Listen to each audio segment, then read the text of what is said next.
You're listening to Diasporic Music on Black Power 96 with Melinda Francis, Norman Richmond, and Lisa Watson is on the buttons. I had a rough night last night. We're getting ready to talk to Dr. Gerald Horne, and Dr. Gerald Horne is the Morris Professor of History and African American Studies at the University of Houston, and he is making all sorts of headlines, and we are definitely looking forward to his forthcoming book on armed struggle in the Black Panther Party and armed struggle with a question mark. And I guess the first question, Dr. Horne, is we wanted to talk about the first question. This is Mother's Day. The first question I want to ask you, I'm kind of throw you off and hope you don't get too upset, but could you talk about your mother? I know your mother was born in Mississippi, and we have that in common. My grandmother was born in Mississippi. And what are your thoughts about your mother's contribution to Dr. Horne that we know in 2024? Well, my mother, as you suggested, along with my father, were both born in Jim Crow, Mississippi. I grew up with harrowing and horrific tales about life in Mississippi during that era, having to step off the sidewalk when a Euro-American was walking towards you, the lynchings. My father, in fact, I only found out recently, fled Mississippi and changed his name. His name originally was not Horne, but in order to adopt a new identity, he changed it to Horne, which is one of the reasons I carry this name. And so my mother, unlike my father, was a high school graduate. My father did not finish the fourth grade. And because of economic reasons, my mother was not able to attend Alcorn A&M University in Mississippi, the alma mater of the great San Francisco 49ers receiver Jerry Rice. But she was always a literate person, was a devotee of all news radio in St. Louis, KMOX 1120 AM. It was the background soundtrack of my youth. So all praises due to my late mother, helped to raise myself and my siblings. This is Mother's Day, so I want to pay tribute to, as they say, to Madia, as they don't say that anymore in Mississippi, I don't think. But Melinda, you want to kick it off with the first question? Yes. Do we want to go to? Yeah. No, I'm here. So let's go to. We're running behind. How about the U.S. troops expelled from Chad and Niger? Well, as your comment suggested, there has been a flare-up in relations between Chad and Niger, these two Sahel states joining to the consternation of Washington with Burkina Faso and Mali. Chad just had an election, apparently. The leader, Mahamat Idris Deby, basically triumphed, although his numbers are being challenged by the prime minister who ran against him. It's apparent or evident that Chad is not as much to the left as either Niger or Burkina or Mali. It's more like Gabon, another former French colony, which had a regime change in August of 2023. Helping to depose, as you know, the Bongo dynasty, which had been ruling for decades. And so Mr. Deby in Chad also succeeded his father, died battling at the front during a military confrontation with regime opponents. Interestingly enough, Mr. Macron of France, the president, gave de facto recognition to this irregular regime change, although, of course, he did not do so for others, for example, Niger. So in any case, Washington thought it could benefit from Paris's problems in that part of Africa, but apparently not, because it seems like Mr. Deby also is not a big fan of U.S. imperialism, at least not in its present offering. And in fact, what you see happening in Africa is that many African nations feel that in the military sense, they can get aid from Russia that is superior to the aid that they get from U.S. imperialism, because U.S. imperialism will want to sell weapons, oftentimes overpriced. And then these African nations feel they can get economic and financial aid from the People's Republic of China. And that's a 1-2 punch from Russia and China that the North Atlantic countries have difficulty in countering. I think we've reported on this program about how China, the Chinese National Petroleum Corporation, is building a pipeline supplying oil from Niger through a pipeline to Benin on the Atlantic coast, within the oil shipped around the Cape to China. Now, there's been a certain difficulty of late because Benin and Niger are having some difficulties, but I trust that those difficulties will be ironed out.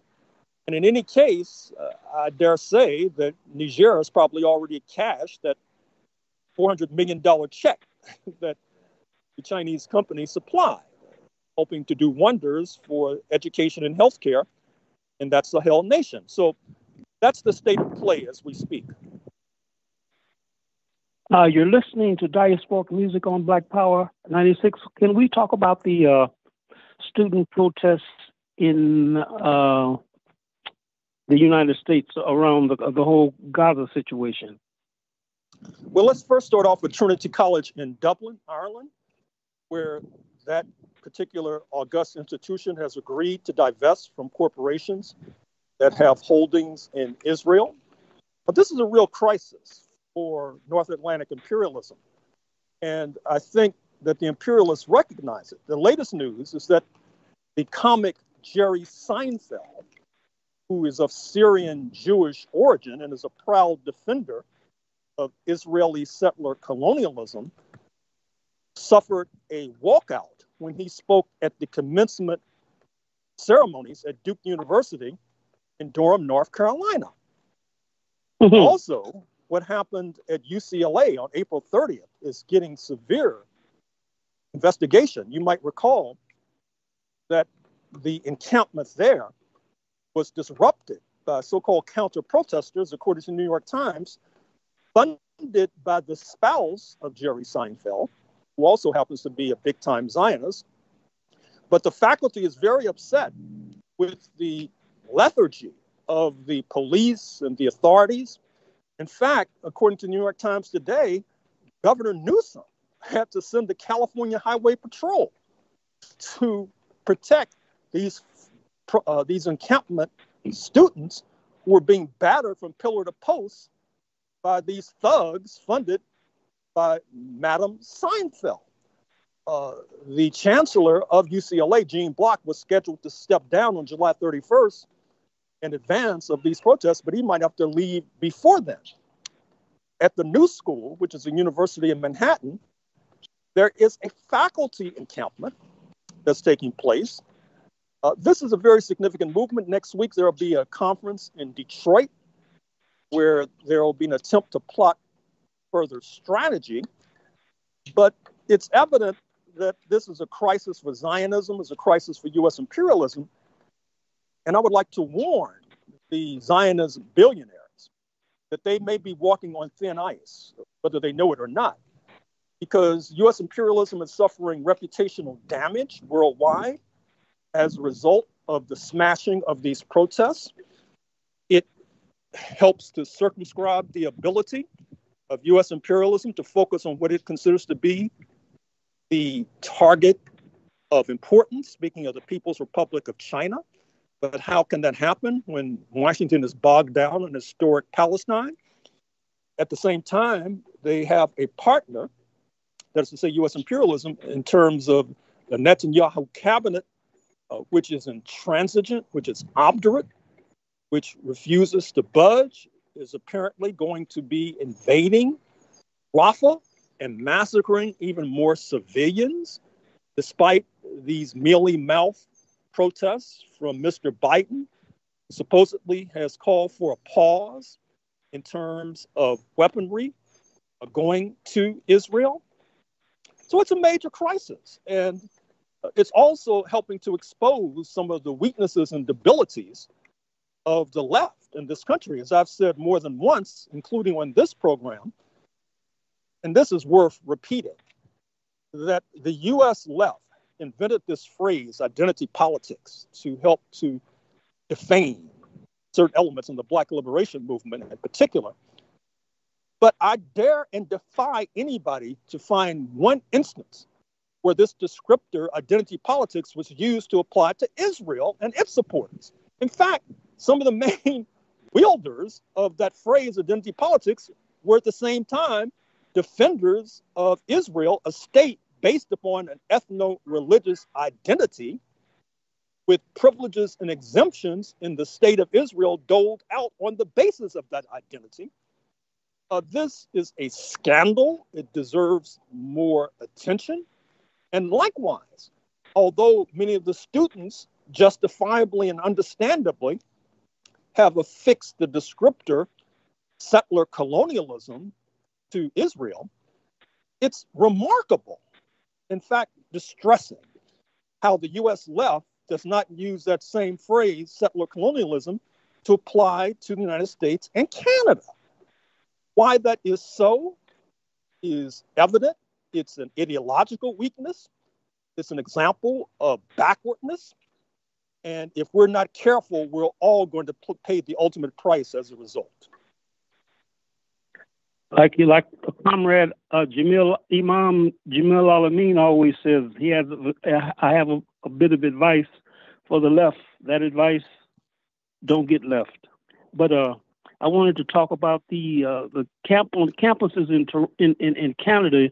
You have protests that are taking place at the University of Toronto, the University of Calgary, at McGill in Montreal, and also at the University of Ottawa and the University of British Columbia. All of these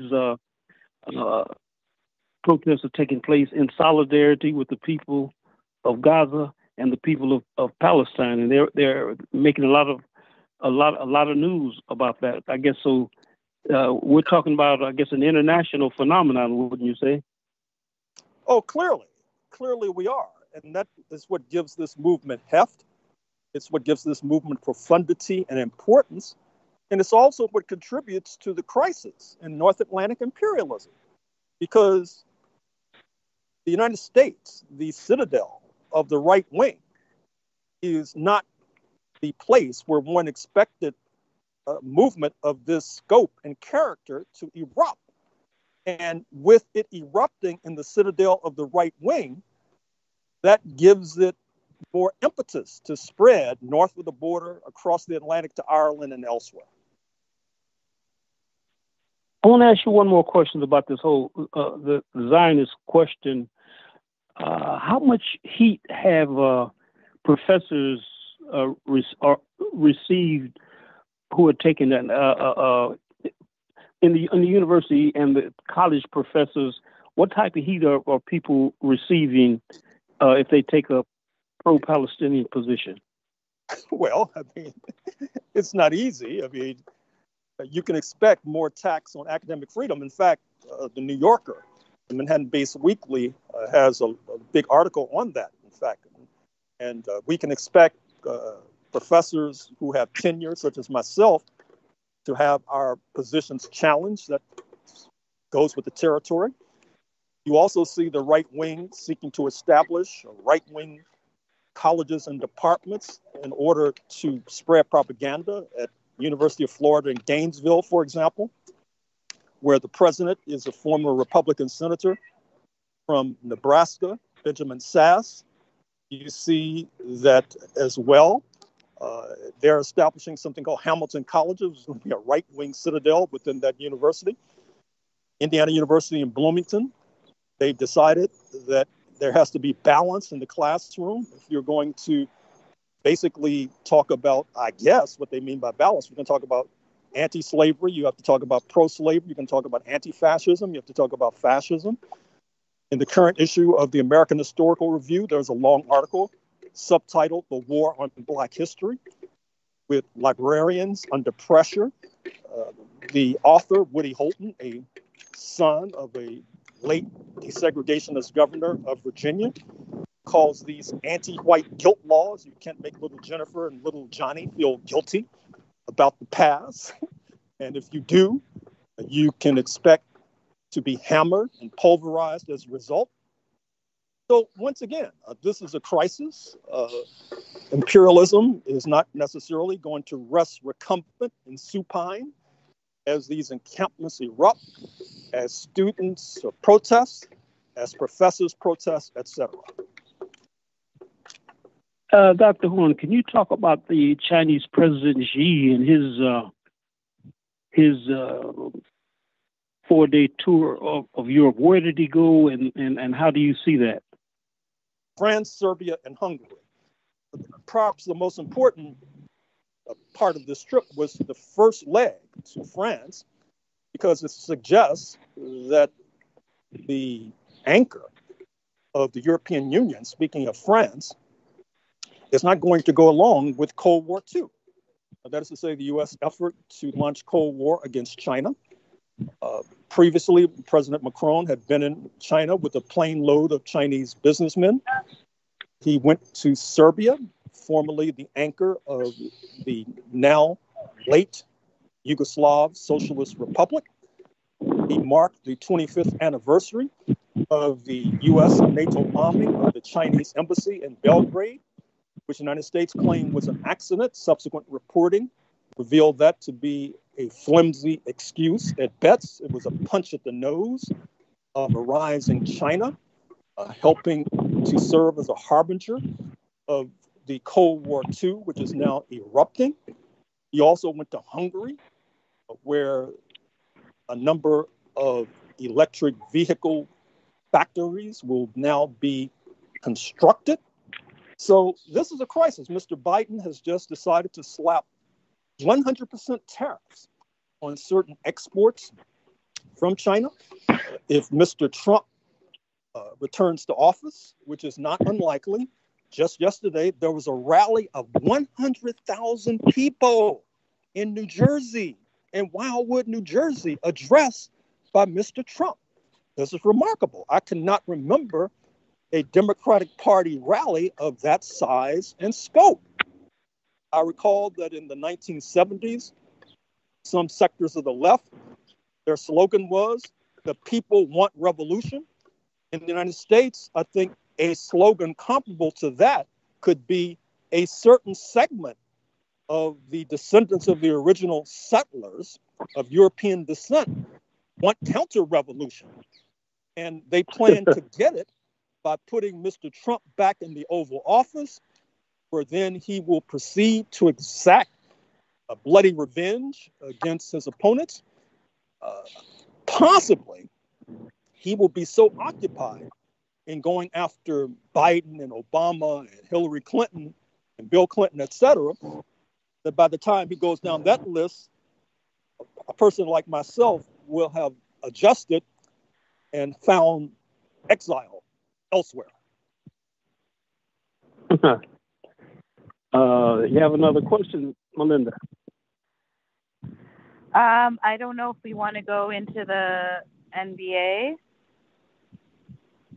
Well, sure. I mean, the surprise to me has been the Knicks, because a lot of their star players are out, including Julian Randle, including Mitch Robinson, including OG Anunoby, formerly of the Raptors, a number of other players. But they've been able to hang on. They're up 2-1 against the Pacers. In fact, they're having tip-off right now as we speak. Boston is in the driver's seat with regard to Cleveland. Denver is down 2-1 against Minnesota. I expect there to be a hard-fought series. Ditto for Oklahoma City and Dallas. Dr. Horne, let me ask you about the brother from Haiti that's playing with Oklahoma. He's a guard. He was coming out of Montreal, but I don't know if he was born in Montreal, but he's Haitian roots. Could you talk about him? I'm not sure who you're referring to. Is it Carlos Levert? Is that his name? It's Dort, D-O-R-T. Oh, yeah. Well, not only that, but I thought you were going to talk about Shea Gilgeous Alexander, SGA, who, of course, finished high atop the rankings in terms of the most valuable player tabulations. He, of course, hails from Ontario. Ditto for Jamal Murray. You talked about him a lot on the show. Mm-hmm. Ditto for Jamal Murray of the Denver franchise. Nuggets. Right. Yes. So there you have it. I'm afraid I'm probably going to have to sign off early because of a pre-existing obligation. Okay. Did you want to say quick? Say that again. Quickly remind about your book. Your book. Oh yes. Your new book, right? Armed Struggle: Panthers and Communists, Black Nationalists and Liberals in Southern California through the 60s and 70s. I think it's going to be controversial, but not necessarily for good reason, because I do an anatomy of among other things, of the attempt to launch armed struggle in the United States without locking down a rear base in Cuba. In fact, some of the comrades had problems with Cuba. It's not easy to go to a country and seek assistance and support to go up against hegemon this U.S. imperialism when you're accusing them of being racist, which is what some of the comrades were doing with regard to Cuba. I thought that at a time of unrest and turmoil north of the border in Quebec, and given the unrest there, that they would seek certain alliances with the Quebec left, but that was generally not the case. Of course, they alienated the comrades in Algeria. I'm speaking largely of Eldridge Cleaver.